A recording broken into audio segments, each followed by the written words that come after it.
Selamat datang di channel Novel Official. Sebelum kalian mendengarkan novel Pesona Pujaan Hati, jangan lupa like, share, and subscribe. Kalau tidak ku sentil jantung kalian. Hehehehe. Tanpa lama-lama lagi langsung saja kita masuk di alur cerita novelnya. Bab 1751. Pada saat ini, Charlie sedang berjalan di jalanan Osaka. Kali ini, dia masih tidak membiarkan Isak dan yang lainnya mengikuti.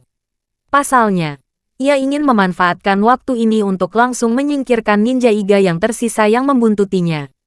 Karena Osaka sudah menjadi perhentian terakhir dari perjalanannya ke Jepang, dia ingin membunuh penguntit ketiga ini sesegera mungkin, dan kemudian menggali dan pergi ke Kyoto.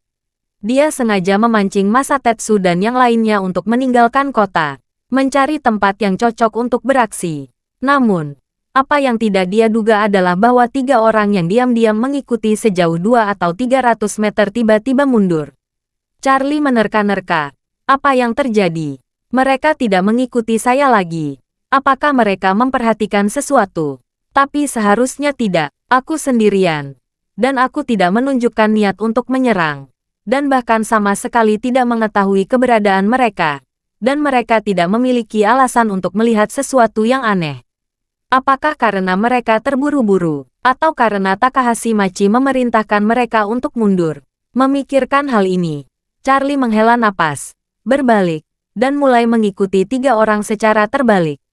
Dia tidak ingin meninggalkan bahaya tersembunyi untuk dirinya sendiri. Bagaimanapun, ninja-ninja ini telah bersamanya begitu lama. Dia tidak mau membiarkan mereka pergi begitu saja. Siapa yang tahu mereka akan kembali lagi? Mungkinkah saja mereka akan menyusul ke Aorus Hill? Di Aorus Hill ada istrinya Claire, yang merupakan kelemahannya, dan dia tidak mau membahayakannya. Jadi, hari ini, lebih baik menghabisi orang ketiga ini. Masatetsu tidak pernah berpikir bahwa Charlie akan mengikuti mereka. Dia selalu merasa bahwa Charlie seharusnya tidak menyadari keberadaan mereka. Sekarang dia mengajak dua juniornya berlari menuju hotel. Sekarang sudah larut, dan tidak mungkin berangkat dari Osaka ke Tokyo dengan Shinkansen dan pesawat. Cara terbaik adalah berkendara. Jika mengemudi dengan cepat, bisa tiba di Tokyo dalam 5 atau 6 jam. Jadi, mereka harus kembali ke hotel untuk mengambil mobil, dan kemudian melakukan konstruksi ke Tokyo. Ketiganya berjalan dengan tergesa-gesa dan tiba di hotel dengan cepat. Di pintu masuk hotel, Masatetsu bertanya-tanya, "Saudara kedua, kamu kembali ke kamar bersama saya untuk berkemas. Saudara ketiga, kamu pergi ke ruang bawah tanah untuk mengambil mobil. Lalu tunggu kami di pintu masuk hotel. Kami akan segera turun dan membahasmu." Oke, junior mengangguk. Dan mereka bertiga menjadi dua kelompok ketiga. Keduanya naik lift ke atas dan kembali ke kamar untuk sekadar memuat peralatan dan peralatan pemantauan. Satu naik lift ke garasi bawah tanah untuk mengambil mobil. Begitu Masatetsu memasuki lift, dia dengan cepat menelepon dan melaporkan ke Machi. Segera setelah telepon tersambung, dia dengan cepat berkata dengan hormat, "Tuan Takahashi, kami akan berangkat ke Tokyo dalam 5 menit. Kami harap bisa tiba lebih dari 4 jam. Kamu harus tinggal di rumah selama beberapa jam ini dan jangan berjalan-jalan keluar. Kita akan membicarakan semuanya ketika kami sampai di sana." Machi berkata dengan panik, "Fujibayashi, saya baru saja meminta seseorang untuk bertanya-tanya. Dikatakan bahwa metode pihak lain sangat kejam, dan mereka bahkan menggunakan gas sarin. Mereka adalah orang gila. Saya sekarang sangat takut bahwa mereka akan mengincar saya. Berapa banyak ahli yang kamu miliki di keluarga Fujibayashi di Tokyo? Cepat minta mereka semua datang ke rumah saya untuk melindungi saya." Masatetsu langsung menjawab, "Tuan Takahashi, kami tidak memiliki banyak ahli di Tokyo sekarang. Karena sisa tenaga telah dikirim ke Kyoto untuk Nanako Ito. Apakah Anda ingin saya memberitahu mereka untuk kembali juga?" Takahashi Machi ragu-ragu sejenak, lalu berkata, "Tidak perlu. Biarkan mereka di Kyoto. Selama mereka bisa mengendalikan Ito Nanako, saya masih punya modal untuk mengalahkan Ito Yahiko. Kamu tidak bisa menaruh telur di kandang yang sama." Masatetsu segera berkata, "Oke, kalau begitu, kami bertiga akan kembali dulu, dan kami harus melindungi keselamatanmu." Pada saat yang sama, Junior ketiga Masatetsu juga keluar dari lift di lantai bawah tanah kedua dan berlari sampai ke depan mobil. Begitu dia membuka kunci pintu dan ingin masuk ke mobil, dia merasakan kekuatan tiba-tiba mencengkram seperti yang terjadi di belakangnya. Segera setelah itu, dia melihat seseorang menggunakan shuriken untuk menahan tenggorokannya dengan kuat. Dia kenal shuriken ini milik Aota. Dia berpikir dalam hati dengan panik. Mungkinkah orang ini adalah orang yang membunuh Aota? Dia menjadi pucat karena terkejut dan berkata, "Sayang, selamatkan hidupku. Jangan bunuh aku." Charlie berkata dengan dingin, "Jika kamu ingin hidup, lakukan saja apa yang aku katakan." Bab 1752. Dia mengangguk dengan tergesa-gesa. "Aku akan mendengarkanmu. Jangan impulsif. Shuriken ini diolesi racun. Sedikit saja menyentuh kulit. Itu akan mematikan." Saat ini, setelah Masatetsu dan junior kedua dengan cepat mengemas beberapa barang penting, mereka naik lift ke lobi hotel. Mereka bahkan tidak punya waktu untuk check out. Mereka hanya ingin segera naik mobil dan kembali ke Tokyo. Namun, ketika mereka keluar, mereka tidak melihat mobil mereka menunggu di sini. Masatetsu memarahi. "Sial, apa-apaan bajingan ini?" Saudara ketiga. Telepon dia. Junior kedua segera mengeluarkan ponselnya, melontarkan, dan memarahi. "Kakak kedua, apa yang kamu lakukan? Kenapa kamu tidak datang?" Atas permintaan Charlie, junior ketiga berkata, "Kakak kedua, salah satu bannya kempes. Saya pikir itu bocor di suatu tempat. Saya akan mengganti ban cadangan. Kenapa kalian tidak turun dan membantuku?" "Sial," junior kedua berkata kepada Masatetsu. "Kakak, salah satu larangan mungkin bocor. Saya akan pergi dan membantu mengganti ban." Masatetsu mengangguk dan mendidih. "Kalian berdua bergerak lebih cepat. Parkir bawah tanah." Junior ketiga, yang ditekankan oleh shuriken Charlie, memohon, "Pendahulunya, saya sudah menerima panggilan sesuai dengan instruksi Anda. Dapatkah Anda melepaskan saya?" Charlie sedikit tersenyum. "Kamu melakukan pekerjaan dengan baik. Aku akan membiarkanmu menderita lebih sedikit." Setelah dia selesai berbicara, sebelum dia sadar kembali, Charlie sudah membanting tangannya dengan keras. Leher pria itu terpelintir dalam sekejap, dan dia sudah kehilangan kesadaran dan berubah menjadi mayat. Kemudian, tanpa ragu-ragu, Charlie membawa tubuhnya ke samping mobil, dan membuatnya membelakangi bagian depan mobil, seolah-olah sedang memeriksa bagian belakang mobil. Dan Charlie sendiri menyembunyikan napasnya di belakang mobil sebelah, menunggu ikan berikutnya mengambil umpan. Pada saat ini, junior kedua berlari dengan tergesa-gesa. Karena cemas, kewaspadaannya sangat berkurang. Dia melihat saudara ketiga masih berjongkok di samping ban mobil. Dia menjadi marah. Dia berlari dengan cepat, menamparkan saudara ketiga di belakang kepala, dan membentak, "Ya, bajingan. Kamu hanya diam melihat bannya. Harusnya kamu keluarkan ban serep dan dongkrak dulu." Setelah selesai berbicara, dia melihat tubuh saudara ketiga, bergoyang karena terkejutnya, lalu terjatuh. Ketika junior kedua melihat matanya terbuka lebar dan dia mati, dia sangat ketakutan. Pada saat ini, dia menyadari bahwa mereka bertiga sudah menjadi sasaran. Selain itu, mungkin orang-orang yang menargetkan mereka adalah orang yang membunuh Aota. Memikirkan hal ini, dia sangat ketakutan sehingga ingin segera melarikan diri. Tetapi ketika dia berbalik, seorang pria tiba-tiba muncul di depannya. Sosok hitam ini mengulurkan tangan dengan sangat cepat dan melingkari.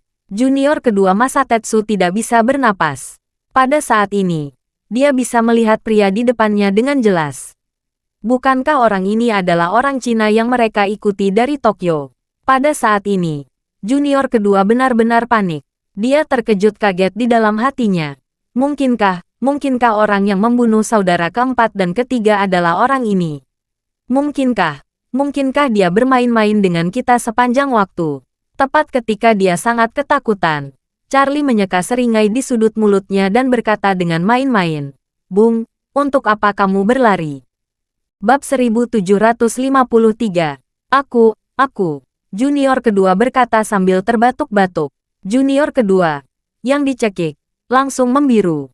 Dia ingin berbicara, tetapi tidak bisa mengatakan apa-apa. Dia menatap Charlie dengan mata ketakutan dan memohon. Berharap Charlie akan melepaskannya. Tapi Charlie berkata dengan acuh tak acuh. Aku tidak akan menyerang orang lain, kecuali aku diserang. Kalian mengikutiku dan menguping dari Tokyo, dengan niat membunuh sebelum saya meninggalkan Jepang. Apa mungkin aku melepaskanmu? Wajah junior kedua Masatetsu penuh dengan keputusasaan. Charlie berkata dengan acuh tak acuh. Oke, mari bersenang-senang. Setelah berbicara, dengan kekuatan ringan di tangannya, dia mendengar suara renyah dari leher lawan, dan orang itu benar-benar kehilangan vitalitasnya. Setelah itu, Charlie memasukkan tubuh junior kedua dan ketiga ke dalam bagasi. Sepertinya olah keduanya tidak pernah muncul di sini.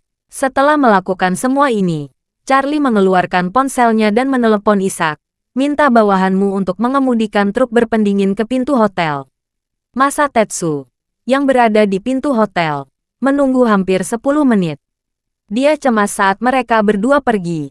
Meskipun agak sulit untuk mengganti ban, tidak mungkin dua orang bisa bersama begitu lama, bukan? Dia mengeluarkan ponselnya dan menelepon junior ketiga. Tidak ada yang menjawab telepon. Segera setelah itu, dia memanggil junior kedua. Panggilan itu tetap tidak terjawab. Tidak ada yang menjawab telepon mereka berdua, yang agak tidak normal. Di hati Masatetsu, rasa krisis yang kuat tiba-tiba melonjak. Memikirkan kematian Aota, dia merasakan hawa dingin di punggungnya. Mungkinkah kami menjadi sasaran sekarang? Apa junior kedua dan ketiga sudah mengalami masalah? Memikirkan hal ini, dia tanpa sadar ingin berbalik dan pergi ke ruang bawah tanah untuk melihat apa yang terjadi. Namun, begitu dia mengambil 2 langkah, dia segera berhenti. Jika junior kedua dan ketiga benar-benar tidak dapat diprediksi, maka kekuatan pihak lain jelas bukan sesuatu yang bisa saya tangani. Sepertinya saat ini, strategi terbaik adalah melarikan diri. Memikirkan hal ini, Masatetsu yang bingung berbalik dan bersiap untuk meninggalkan tempat kejadian dengan cepat. Dia ingin meninggalkan tempat ini terlebih dahulu, dan kemudian menemukan cara untuk meninggalkan Osaka setelah memastikan tidak ada yang menyusul. Tetapi, tepat ketika dia berbalik dan hendak pergi, dia menabrak seorang pria. Pada saat ini, dia panik, dan dia tidak memiliki ketenangan dan kewaspadaan yang biasa sama sekali. Dia bahkan tidak melihat orang yang dia tabrak. Dia memerintahkannya dan meminta maaf, dan ingin pergi dengan cepat. Tetapi pada saat ini, dia tiba-tiba merasakan lengannya ditarik oleh pihak lain. Dan kemudian dia mendengar suara yang dikenalnya bertanya, "Tuan Fujibayashi, kemana Anda pergi terburu-buru?" Saat Masatetsu mendengar suara Charlie, seluruh tubuhnya bergetar hebat. Dia telah bertemu Charlie di hotel di Nagoya. Jadi dia langsung mengenali suara itu. Ketika dia melihat ke atas tanpa sadar, dia melihat Charlie menatapnya sambil tersenyum. Masatetsu bertanya dengan ngeri, kamu, bagaimana kabarmu?" Bab 1754. Charlie tersenyum dan bertanya, "Kamu ingin bertanya, bagaimana aku bisa mengetahui identitasmu?" Masatetsu menatap Charlie dengan mata terbelalak. Kamu tahu." Charlie mengangguk, tersenyum dan berkata, "Tentu saja aku tahu. Ini tidak mungkin." "Apa yang tidak mungkin? Salahkan saja kekuatan ninja Jepangmu yang lemah." Masatetsu bagai sambar petir. Dia berseru, "Apakah Anda yang membunuh junior saya?" Charlie mengangguk dengan murah hati dan berkata, "Itu benar, aku." Charlie menambahkan, "Saya juga membunuh junior kedua dan ketiga kamu. Tubuh mereka tergeletak di bagasi mobilmu sekarang." "Bajingan!" Masatetsu meraung.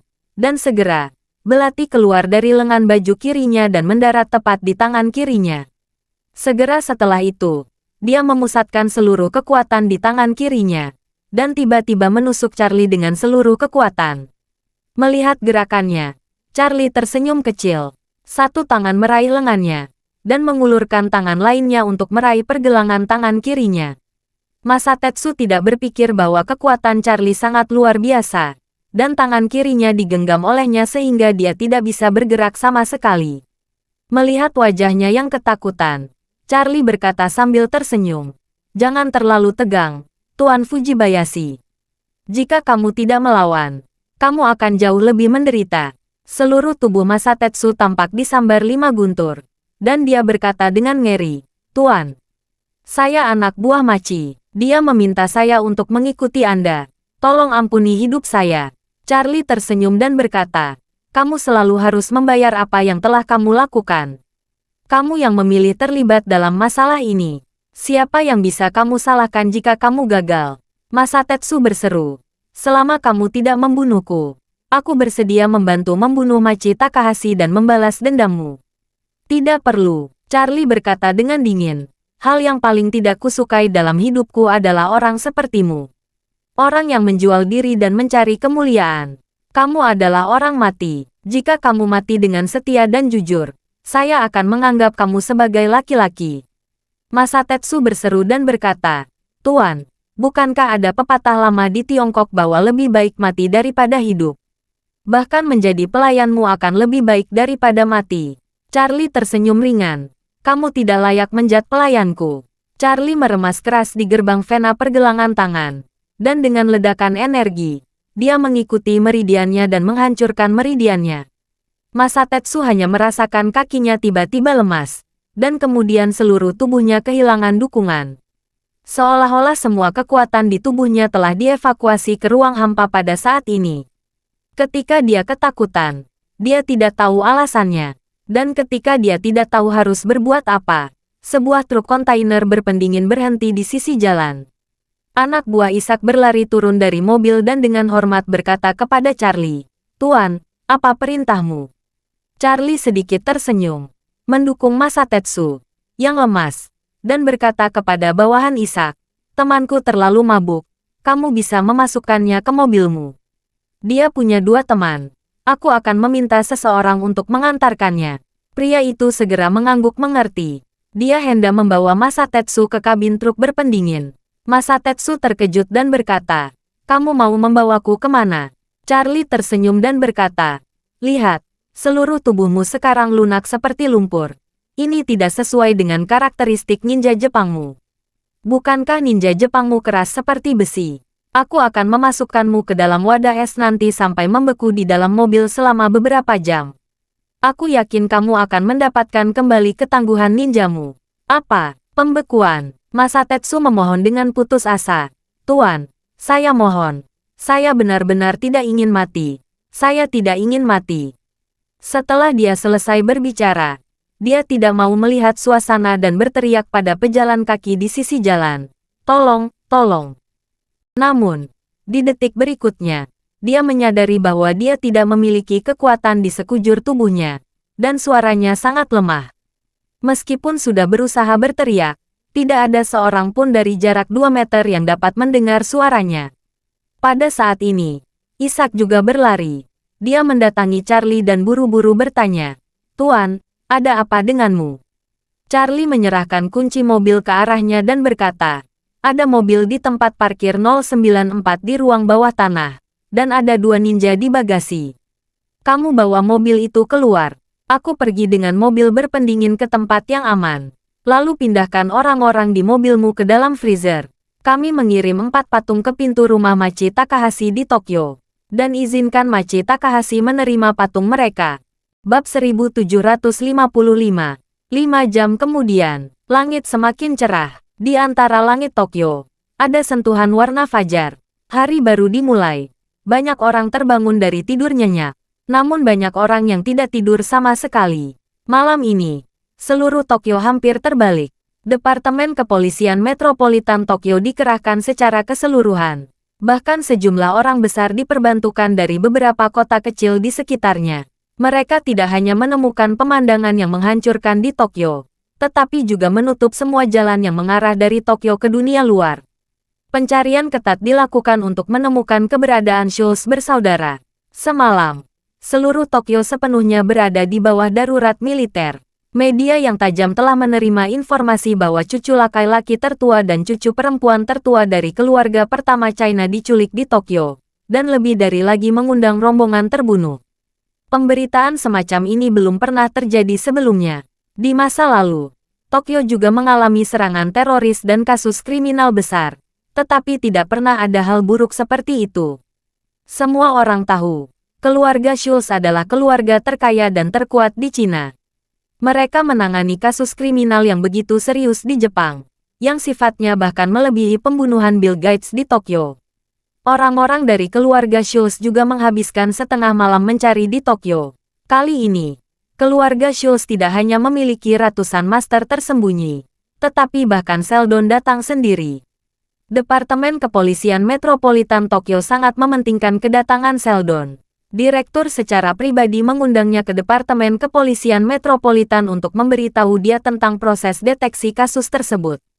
Apa yang disebut proses deteksi Departemen Kepolisian Metropolitan Tokyo sebenarnya adalah untuk menginterogasi Takahashi Machi dan Ito Yahiko di Departemen Kepolisian Metropolitan. Karena dalam pandangan mereka, keduanya layak dicurigai. Selain itu, kedua keluarga itu sama-sama saling curiga. Mereka saling melemparkan kesalahan. Ito Yahiko merasa bahwa Takahashi Machi pasti sengaja ingin memanfaatkan kejadian ini dan menyiramkan udara kotor ke keluarga Ito, sehingga menggunakan tangan keluarga Schultz untuk membasmi keluarga Ito sepenuhnya. Sedangkan Machi Takahashi merasa bahwa Ito Yahiko pasti ingin mempengaruhi dirinya karena dia tidak bisa mendapatkan kerjasama dari keluarga Schultz. Sehingga dia meninggalkan shuriken dari keluarga Fujibayashi di tempat kejadian. Departemen Kepolisian Metropolitan Tokyo juga bingung. Dalam pandangan mereka, meskipun kedua pria itu tampaknya memiliki motif tertentu, Departemen Kepolisian tidak dapat menemukan bukti substantif. Satu-satunya bukti adalah shuriken yang tertinggal di tempat kejadian. Shuriken ini benar-benar milik keluarga Fujibayashi, dan keluarga Fujibayashi melekat pada keluarga Takahashi. Namun, bukti ini agak mendadak, karena di tempat ditemukannya shuriken tidak ada yang terluka oleh shuriken. Pembunuhnya sangat profesional. Dia membunuh belasan orang tanpa meninggalkan satupun yang selamat. Lalu kenapa dia meninggalkan shuriken tidak berguna? Ini sangat mungkin. Ini adalah trik buta yang ditinggalkan oleh pihak lain. Jadi, Direktur Kepolisian berkata kepada Sheldon, "Tuan Schultz, kita harus terus menyelidiki masalah ini." Sulit menjelaskan masalahnya hanya dengan shuriken. Ini mungkin dibiarkan oleh pihak lain untuk membingungkan kita. Sheldon berkata kepada Direktur Departemen Kepolisian Metropolitan Tokyo dengan wajah gelap. Saya tidak peduli apakah ini sengaja ditinggalkan untuk membingungkan kita. Jika Departemen Kepolisian Metropolitan Tokyo dapat menemukan putra dan putri saya dalam waktu 24 jam dan memastikan keselamatan mereka, saya tidak akan menghubungi Departemen Kepolisian Metropolitan Tokyo. Tetapi jika melebihi 24 jam, atau jika ada kecelakaan yang terjadi pada putra atau putri saya pasti akan mengumumkan masalah ini kepada dunia. Direktur Kepolisian merasa tidak nyaman. Bab 1756. Setelah pukul 7 pagi, media pasti akan mengungkap peristiwa ini. Pada saat itu, berita ini pasti akan menyebar ke seluruh Jepang. Jika dalam 24 jam, dia tidak bisa menyelamatkan siapapun, berita itu akan menyebar ke seluruh dunia. Pada saat itu, ini tidak hanya akan menjadi skandal di Departemen Kepolisian Metropolitan Tokyo, tetapi bahkan skandal di seluruh Jepang. Jika keamanan Jepang sangat buruk, dan pembunuhnya sangat brutal dan kuat, siapa yang berani datang ke Tokyo di masa depan? Bukan hanya orang kaya dan pengusaha saja yang tidak berani datang, tapi juga menghancurkan seluruh dunia. Tapi Tokyo adalah ibu kota Jepang. Jika skandal ini menyebar ke seluruh dunia, pasti akan menempatkan seluruh Jepang ke dalam dilema diplomatik. Jadi, dia segera bertanya kepada bawahannya, apakah hasil otopsi terperinci sudah keluar? Kepala dokter forensik yang bertanggung jawab atas otopsi segera melaporkan kepada Direktur Kepolisian Metropolitan Tokyo dan Sheldon. Setelah otopsi, kami menemukan bahwa lebih dari klien keluarga Schultz yang meninggal semuanya terkena racun gas sarin. Kami menemukan bahwa mereka semua meninggal karena keracunan gas sarin cair. Sheldon mengerutkan kening. Gas sarin cair. Apa maksudmu? Dokter forensik buru-buru menjelaskan. Gas sarin adalah cairan berminyak yang tidak berwarna pada suhu kamar, seperti gliserin. Ketika digunakan dalam perang, dia meledak untuk membentuk area aerosol yang luas. Korban akan terpapar racun jika bernapas atau mengenai kulit. Tapi kali ini pembunuhnya pasti tidak ingin membuat ledakan besar. Dia menggunakan pembawa yang mirip dengan jarum suntik, mengisi sekitar 30 mg gas sarin cair, dan memproyeksikannya pada korban pada jarak tertentu, menyebabkan keracunan korban sampai mati. Direktur Departemen Kepolisian buru-buru bertanya, "Itu berarti, suriken itu benar-benar tidak digunakan?" "Benar." Direktur polisi mau tidak mau bertanya kepada Sheldon. "Tuan Schultz, apakah menurut Anda dalang di balik kejadian ini adalah musuh keluarga Schultz?" Sheldon berkata dengan wajah marah, "Saya tidak peduli siapa musuh saya. Yang saya tahu adalah putra dan putri saya di penjara di Tokyo. Anda harus menemukan mereka berdua tanpa cedera." Kepala polisi sangat tidak berdaya, dan buru-buru mengatur. Pertama, terus mengintensifkan pencarian. Jangan biarkan tempat, kendaraan, dan orang yang mencurigakan pergi. Kedua, biarkan Ito Yahiko dan Takahashi Machi dibebaskan. Lalu pantau mereka berdua dengan cermat. Kita akan melihat apakah kita bisa menemukan petunjuk. Machi Takahashi di ruang interogasi. Ketika dia mendengar bahwa dia diminta untuk pulang, dia buru-buru bertanya, "Tokyo sedang tidak aman. Bolehkah Anda mengizinkan saya tinggal di Departemen Kepolisian Metropolitan dulu?" Petugas polisi yang menangani kasus itu berkata dengan marah, "Anda memperlakukan Departemen Kepolisian Metropolitan Tokyo sebagai hotel. Cepat keluar. Kalau tidak kami akan sulit." Takahashi tidak berdaya, jadi dia harus pulang dari Departemen Kepolisian Metropolitan di bawah pengawalan beberapa pengawal. Sepanjang jalan, Machi selalu khawatir. Dia takut seseorang akan menyakitinya. Dan karena Masatetsu dan mereka bertiga belum tiba, jika terjadi sesuatu, dia bahkan tidak akan memiliki kemampuan untuk melawan. Jadi, dia segera menelepon Masatetsu. Namun, setelah beberapa panggilan, tidak ada yang menjawab. Dia menjadi lebih tegang. Apa yang terjadi di sini? Sudah beberapa jam, dan sudah waktunya untuk kembali ke Tokyo dari Osaka. Mengapa telepon tidak bisa tersambung? Memikirkan hal ini, dia tidak bisa menahan diri untuk tidak gelisah, dan membuat beberapa panggilan berturut-turut kedua saudara junior Masatetsu. Semuanya tidak menjawab. Pada saat ini, dia samar-samar menyadari bahwa ada sesuatu yang salah. Mungkinkah Masatetsu dan semua juniornya sudah dibunuh oleh ninja misterius itu? Pada saat ini, pengurus rumah tangga menelepon dan berkata dengan tergesa-gesa, "Tuan Ketua, baru saja ada orang misterius yang mengatakan bahwa dia membawakanmu hadiah besar." Takahashi Machi bertanya dengan ngeri. "Hadiah besar? Hadiah besar apa?" Truk. Bab 1757. Truk. Apa yang terjadi? Pengurus rumah tangga buru-buru berkata, "Ada yang membawa truk ke pintu villa. Mengatakan bahwa truk itu berisi hadiah untukmu." "Siapa yang mengirimnya?" "Saya mendengarkan melalui interkom di bel pintu. Ketika saya keluar, orang itu sudah pergi." Dai meninggalkan mobilnya. Ketika Takahashi Machi mendengar ini, dia gemetar ketakutan. Siapa yang akan memberikan dia hadiah di dalam sebuah truk? Meninggalkan truk di pintu depan. Dan, pada saat yang sensitif, memikirkan hal ini, dia bertanya dengan gugup, "Kamu sudah buka dan lihat apa yang ada di dalamnya?" Pengurus rumah berkata, "Saya belum membukanya. Saya berpikir untuk membukanya ketika Anda sudah kembali." Takahashi Machi berseru, "Panggil polisi. Panggil polisi. Mungkin ada bom di mobil itu."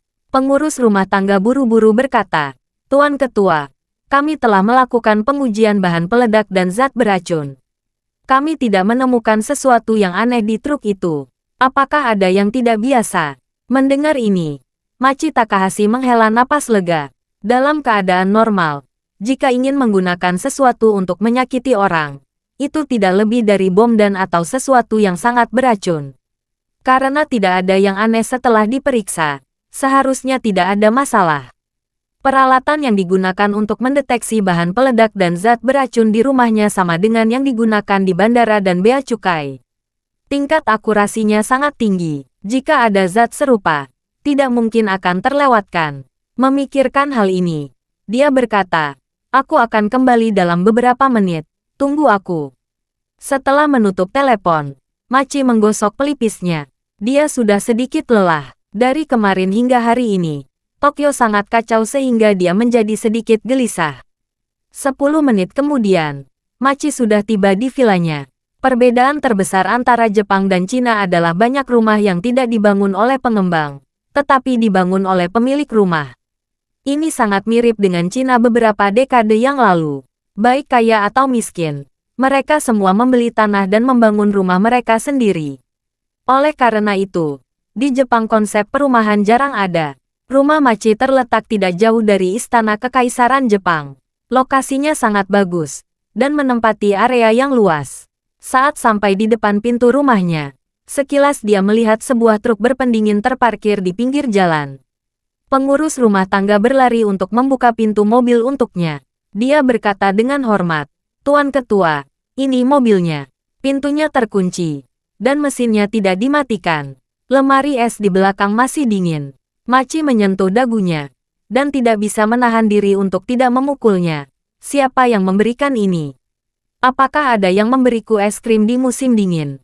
Eikichi Takahashi, yang kedua tangannya digips, juga didukung oleh pelayan, berjalan keluar dari gerbang mewah dengan mata pengakuan.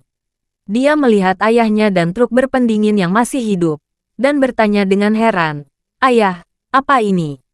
Apa yang terjadi?" Machi menggelengkan kepalanya dan berkata, "Aku tidak tahu bajingan mana itu." Dia mengendarai mobil seperti itu dan mengatakan itu adalah hadiah besar untukku.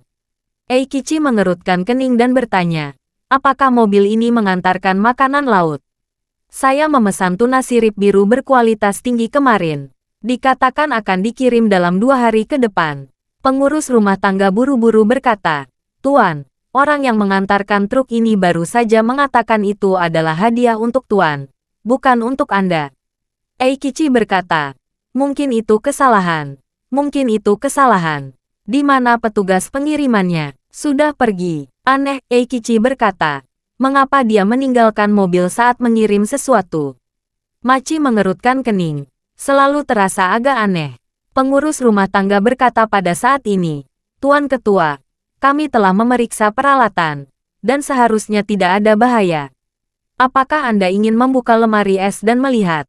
Bab 1758. Machi berpikir sejenak, lalu mengangguk ringan. "Buka dan lihat ada apa di dalamnya." Kepala pelayan segera mencatat kedua pelayan itu. "Kalian berdua, pergi dan buka pintu lemari es." Keduanya segera melangkah maju dan membuka kunci pintu truk freezer. Ketika dia ingin menarik, Takahashi Machi tanpa sadar mundur beberapa langkah. Sarafnya sedikit sensitif hari ini, dan dia selalu merasa bahwa dunia ini penuh dengan keanehan. Pintu terbuka ke kiri dan ke kanan, dan kabut putih menyembur keluar dari dalam. Cuaca di Tokyo beberapa hari ini lembab dan suhunya sedikit lebih hangat. Suhu saat ini sekitar 34 derajat, sedangkan suhu di dalam mobil berpendingin lebih rendah dari 20 derajat di bawah nol. Jadi uap semacam ini akan dihasilkan saat cuaca dingin menghasilkan kabut. Semua orang menyaksikan kabut menetap angsur menghilang. Setelah kabut perlahan menghilang, semua yang ada di dalam truk freezer akhirnya tersajikan di depan semua orang. Saat semua orang melihat ke atas, mereka semua berteriak kaget. Di dalam truk, ada 4 patung berbentuk manusia yang berdiri rapi. Patung keempat es ini adalah Masatetsu dan ketiga saudara juniornya. Mereka dibekukan menjadi es loli. Dan bentuk keempat orang ini juga sangat aneh. Seseorang menelan kakinya sendiri secara terbalik. Dia berdiri seperti seekor burung yang mengangkat satu kakinya. Ini adalah Aota yang pertama kali dibunuh oleh Charlie. Lalu, 2 orang berdiri dengan tangan saling memegang bahu dan punggung.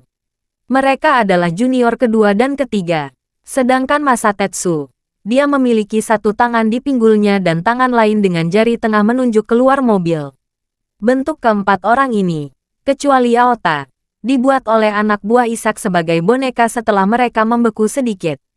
Untuk menstabilkan kondisi, dia menuangkan air ke beberapa orang ini. Setelah udara membeku menjadi es, dia memperkuat bentuknya. Mulailah pemandangan aneh ini muncul di depan semua orang. Takahashi Eikichi mendekat. Dan ketika dia melihatnya, dia berteriak ketakutan. "Ah, ini, apakah ini orang asli atau patung lilin?" Saraf Machi Takahashi sudah hancur. Saat dia tiba-tiba melihat 4 orang kepercayaannya membeku menjadi es loli, dan kaki mereka terkulai, dia berteriak ketakutan, "Panggil polisi! Hubungi polisi!" Saat pengurus rumah hendak mengeluarkan ponselnya untuk menelepon, beberapa mobil polisi tiba-tiba muncul dan mengepung pintu. Mereka diam-diam mengikuti Takahashi Machi, ingin melihat apakah dia ada crash dengan hilangnya Souls bersaudara. Direktur Polisi Metropolitan Jepang yang memimpin tim melangkah maju dengan wajah gelap.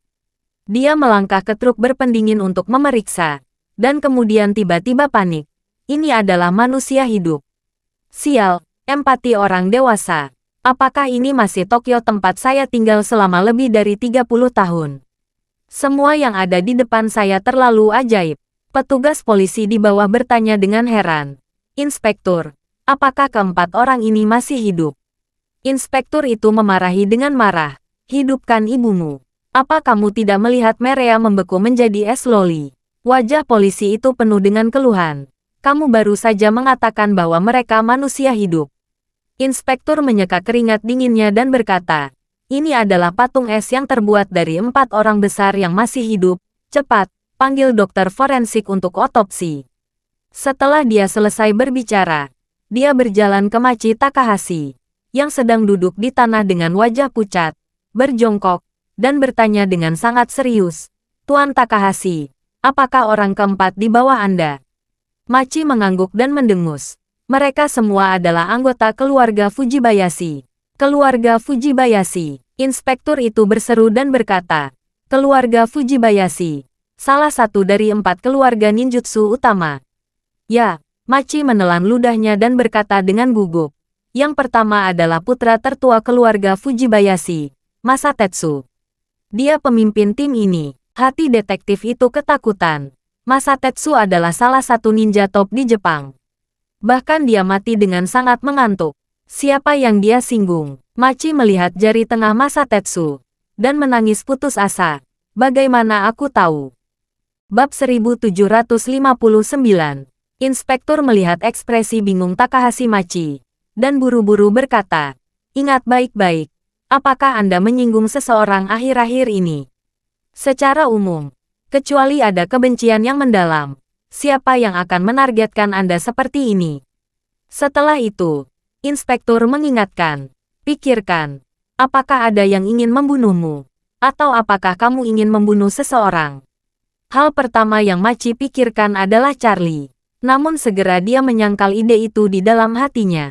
Setelah Aota menghilang tanpa alasan, ketika Masatetsu menguping Charlie, dia mendapat pesan bahwa bukan Charlie yang membunuh Aota, tetapi sekelompok ninja lain. Saat itu, Masatetsu berspekulasi bahwa seharusnya ninja Koga yang setia pada keluarga itu. Namun, dia tidak memberitahu siapapun dari Departemen Kepolisian Metropolitan tentang hal itu. Karena, dia merasa, tidak ada artinya memberitahu Departemen Kepolisian Metropolitan. Karena sama sekali tidak ada bukti langsung untuk masalah ini. Semuanya hanyalah ekonometrik Masatetsu. Menurut pendapatnya, dia yakin 80% bahwa keluarga itu di belakang layar. Tetapi di mata polisi, pihak lain mungkin adalah ninja Koga, atau mungkin juga ninja Iga, ninja Saga, atau ninja keluarga ninja lain yang rendah hati. Bagaimanapun, ninja Jepang memiliki sejarah yang panjang dan banyak sekte, sama seperti seni bela diri Cina, yang memiliki berbagai macam gaya dan sekte sejak zaman kuno. Dan ada banyak sekte yang dapat diberi nama, apa Shaolin, Wudang, Kunlun, Mei, Huasan, Kongtong. Sekolah kecil dan menengah yang tidak dikenal berikut ini tidak terhitung jumlahnya. Hal yang sama berlaku di Jepang. Selain 4 keluarga ninja yang terkenal, ada banyak keluarga kecil dan sekte kecil yang tak terhitung jumlahnya. Oleh karena itu, dia memutuskan untuk tidak membiarkan Departemen Kepolisian Metropolitan Tokyo ikut campur tangan, dan membalas dendam pada Ito Yahiko sendiri. Segera, dokter forensik tiba di tempat kejadian. Mereka membawa keempat mayat itu kembali ke Departemen Forensik Kepolisian Metropolitan, yang setidaknya akan dicairkan sepenuhnya sebelum bisa dibedah. Pada saat yang sama, berita tentang 4 kematian aneh Masatetsu juga dilaporkan ke bagian atas Departemen Kepolisian Metropolitan, yang mengejutkan seluruh Departemen Kepolisian Metropolitan. Kepala polisi akan runtuh. Mereka belum mendapatkan petunjuk apapun terkait pelacakan Jamie dan Sophie. Dan sekarang ada kejadian sebesar itu datang dalam sekejap. 4 ninja yang sangat terampil juga dinyalakan. Ini beberapa gelombang yang belum terselesaikan semua. Tokyo juga tiba-tiba berubah dari kota internasional yang modis menjadi kota kejahatan yang aneh. Departemen Kepolisian Metropolitan Tokyo hancur dan tidak tahu harus berbuat apa. Saat ini, kakak beradik Jamie dan Sophie diam-diam dikirim ke Kyoto, ratusan kilometer jauhnya.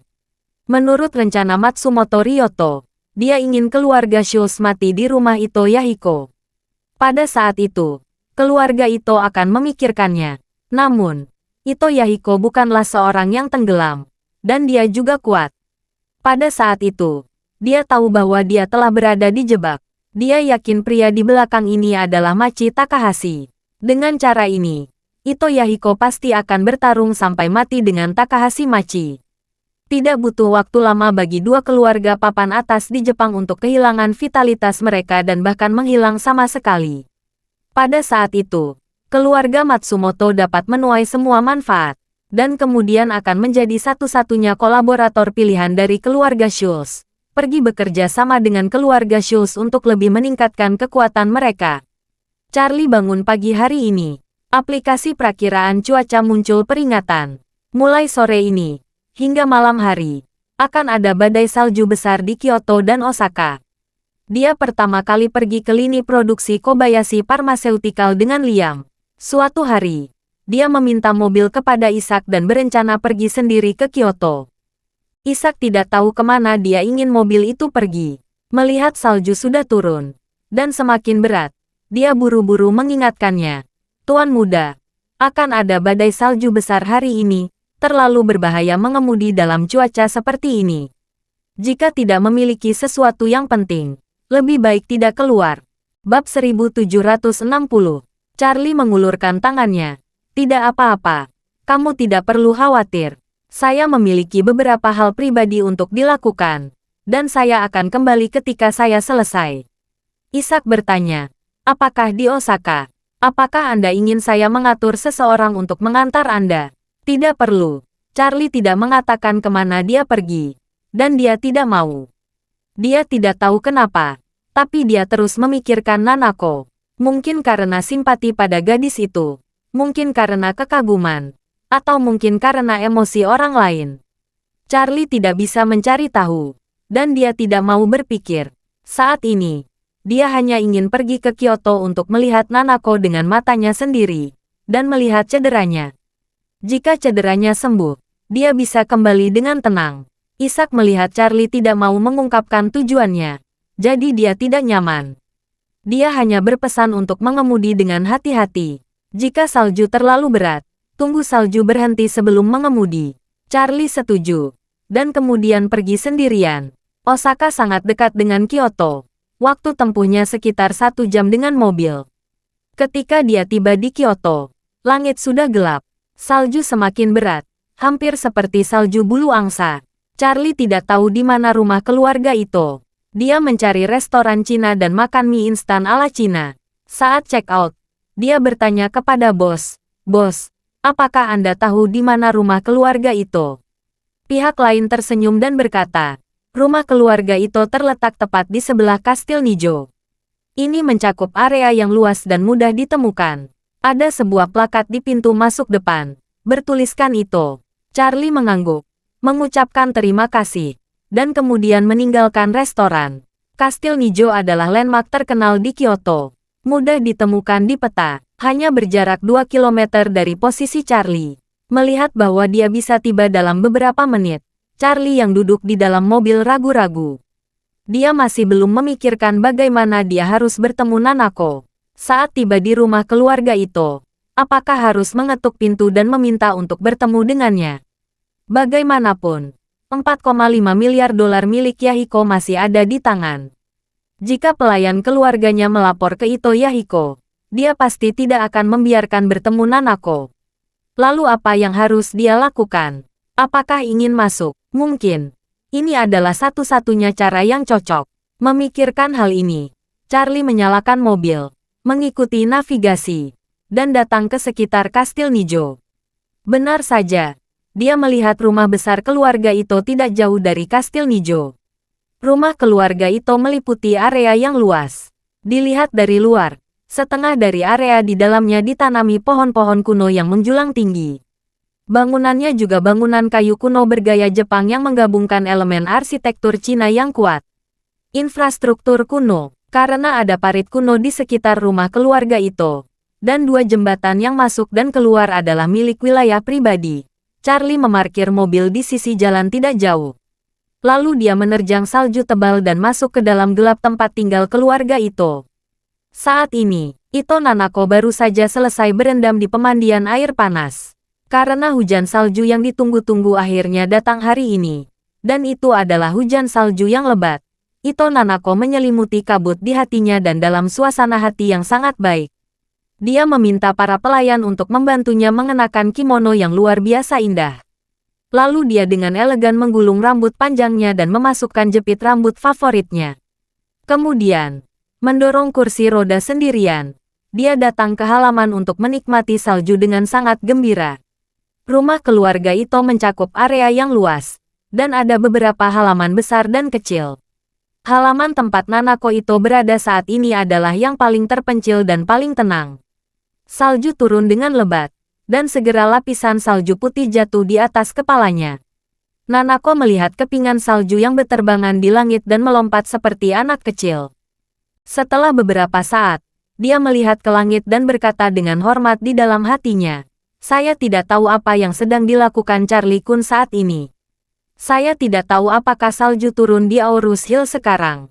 Saya ingin tahu apakah dia juga memikirkan saya."